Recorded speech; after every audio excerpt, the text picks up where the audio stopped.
शक्ति 9:1 के अव्यक्त महावाक्य हैं, त्रिदेव रचिता द्वारा वरदानों की प्राप्ति। आज विश्व रचयिता बाबा अपनी साकारी और आकारी रचना को देख रहे हैं। रचयिता रचना को देख हर्षित होते, रचना खुशी से गीत गाती वाह रचयिता वाह, रचता गीत गाते वाह रचना वाह।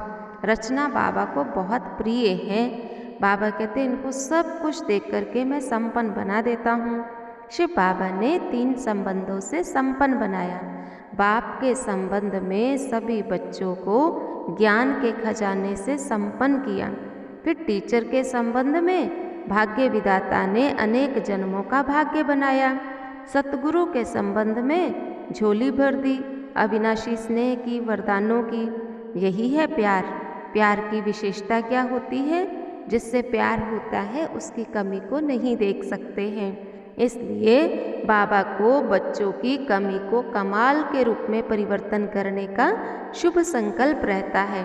प्यार में मेहनत नहीं देखी जाती है, तो मेहनत करो जरूर, लेकिन बाबा कहते ब्राह्मण जीवन में मेहनत की आवश्यकता नहीं है, क्योंकि बाबा ने तीनों ही संबंधों से संपन्न बनाया है, जो बिना मेहनत रूहानी मौज में रह सकते हैं। बाबा ने वर्षा भी दिया, पढ़ाई भी दी, तो वरदान भी दिए। बाप रूप में याद करो तो रूहानी अधिकारी का नशा, शिक्षक रूप में याद करो तो गॉडली स्टूडेंट, भगवान का स्टूडेंट, भाग्य का नशा। सतगुरु के रूप में याद करो तो बाबा वरदानों से चला रहा है। फिर क्या है? हर कदम में सफलता ही सफलता है। वरदाता का वरदान है, हर कर्म में श्रेष्ठ मत मिलती है। श्रेष्ठ मत ही गति को प्राप्त कराती है। दुनिया में कहते अंत मते सो गते, ब्राह्मणों की तो सदा ही गति और सदगति होती है। यही संगम युग की प्राप्ति का महत्व है।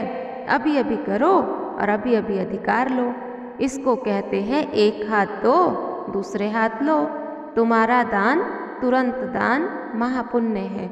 इसको ही कहते हैं झटपट सौदा, इसको ही कहते सच्चा प्यार। बाबा कहते मुझे आपकी मेहनत पर रहम आता है। वरदाता वर्षा, इसी नशे में रहो।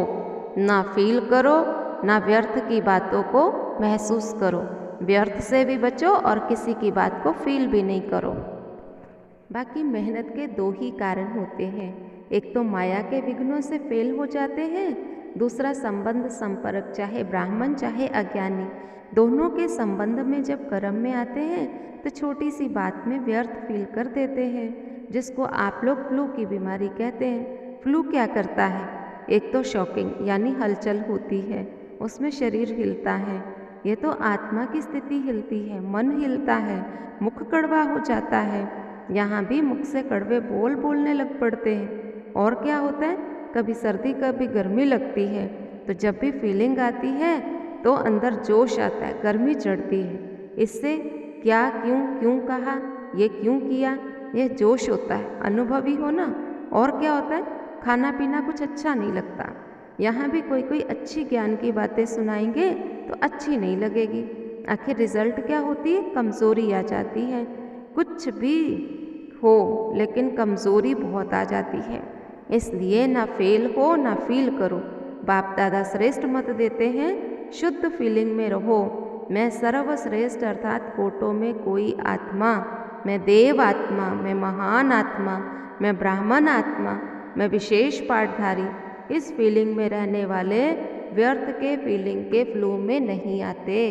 तो याद रखो, हम वरदानों से पल रहे हैं, वरदानों से उड़ रहे हैं, वरदानों से सेवा में सफलता पा रहे हैं। बाकी भक्त माला और ज्ञानियों की माला में फ़र्क होता है। ज्ञानियों की माला तो विजय की माला होती है। भक्त आत्माओं में मांगने के संस्कार होते हैं। फिर मैं नीच, मैं पापी, ऐसा कहते हैं। भगवान ऊंचा, मैं नीच, ये रॉयल भिखारीपन है। और ज्ञानी आत्माएं अधिकारीपन के संस्कार होते हैं। ज्ञानी आत्माओं की बुद्धि शिव बाबा की तरफ रहते हैं, पवित्रता का फल मिलता है, गायन योग्य बनते हैं, आपकी पूजा होती है। उनकी पूजा नहीं होती, सिर्फ स्टैचू बना के रखते हैं गायन के लिए। मीरा का मंदिर नहीं होगा, देवताओं मिसल मीरा की पूजा नहीं होती है, फिर गायन ही होता है। तो हे पूज्य आत्माएं, आप कभी भी कोई व्यर्थ संकल्प को टच नहीं कर सकती। ऐसे पूज्य बने हो। फिर बाप दादा ने याद प्यार दी। मुलाकात की पंजाब और राजस्थान जोन से। बाबा ने कहा होली हंस बनना है। हंस क्या करता है? हमेशा मोती चुगता है, कंकड़ साइड पे रखता है। तो तुम बच्चों को भी पता है व्यर्थ क्या है, समर्थ क्या है, शुद्ध क्या है, अशुद्ध क्या है। तो तुम भी शुद्धता को ग्रहण करो, व्यर्थ को नहीं। नहीं तो वो तो बगला धारण करता है, तो बगुले नहीं बनना है, हंस बन कर के रहना है। अगर हमने जितना जमा किया होगा उतनी हमें खुशी होगी। अपना चार्ट चेक करेंगे कि हमने कितना जमा किया है, गवाया तो नहीं है। गवाने के बाद तो कुछ मिलता नहीं है।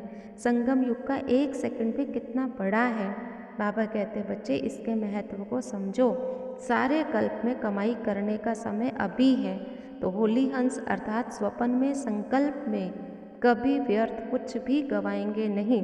होली अर्थात सदा पवित्रता की शक्ति से अपवित्रता को सेकंड में भगाने वाले। बाबा ने कहा पवित्रता की शक्ति का महत्व जानते हो? ये इतनी महान है जो सेकंड में पूरे विश्व का किचड़ा भस्म कर सकती है। तो तुम्हारे में ऐसी शक्ति है। अब ऐसे ज्वालामुखी बनो। अपने सारे आसुरी स्वभाव, आसुरी संस्कार सब कुछ भस्म करो। आपने तो कर लिया है। अपने बाबा ने कहा आपने तो कर लिए हैं ना, या कर रहे हो? फिर बाबा ने बड़े प्यार से याद प्यार दी।